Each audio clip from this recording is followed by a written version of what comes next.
How much does it cost to go to every F1 race? The dream for every F1 fan is not only to drive an F1 car, but also to be able to go to every F1 race over the course of a season.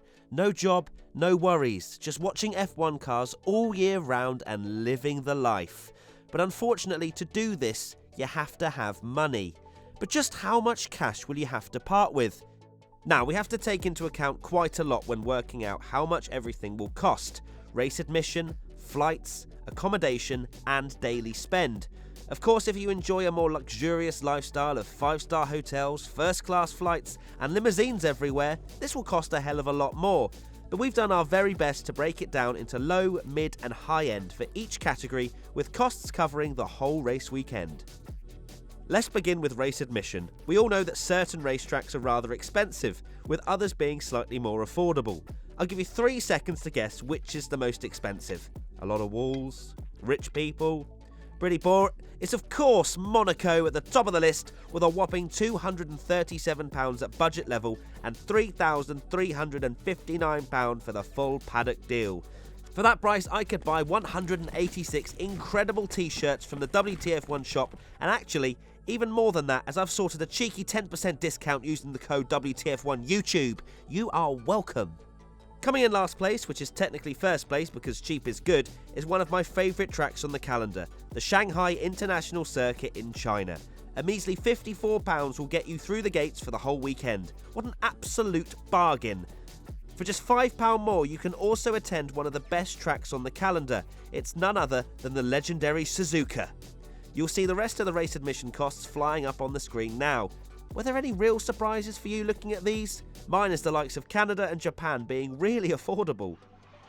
The next stage is the flight costs. Now, if you haven't guessed by now, we're from the UK, so we're going to be basing it from here. Not many people will be surprised to see the homeland of Daniel Ricciardo being the most expensive at a whopping £751 for a budget flight. Fancy flying first class? Then try £6,257.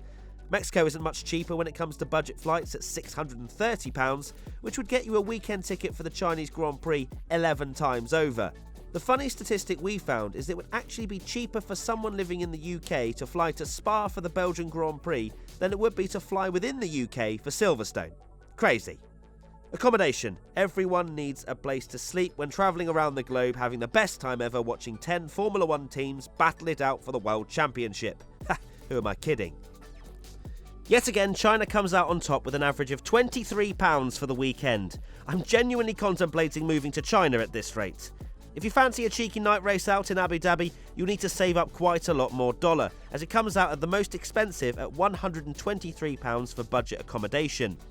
Let's look at high-end accommodation, because we all like to dream, right? And the Grand Prix most expensive to live in proper luxury is the United States of America. There's me thinking it would have been Monaco. You know the drill now. You want the figures, you want the stats. Well, here they are, my friends. Enjoy them. Soak them in. It'll be boring if I just read out every number, wouldn't it? And finally, we have average spend. Now, we are all very different and obviously spend different amounts of money. But this takes into account how much it will cost you, on average, to be paying for food and drink as well as transport to and from the track. Which is the cheapest, you may be wondering? If you haven't caught on to the recurring theme in this video by now, it is of course China. £67 budget spending. It's closely followed by Canada and Singapore at £84.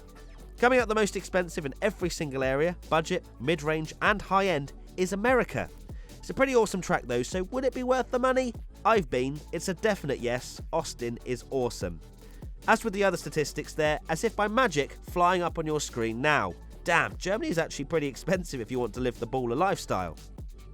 So all in all, we have 3 figures to go by. If you fancy travelling the world and following the F1 season, but everything is high-end and you're living that good life, it'll cost you a whopping £109,469.29p. Feeling like you can't justify all that spending and want to go with a humble, mid-range selection?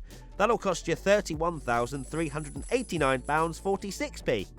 And finally, the one we would all probably go for, because who really has £100,000 to throw into a fire?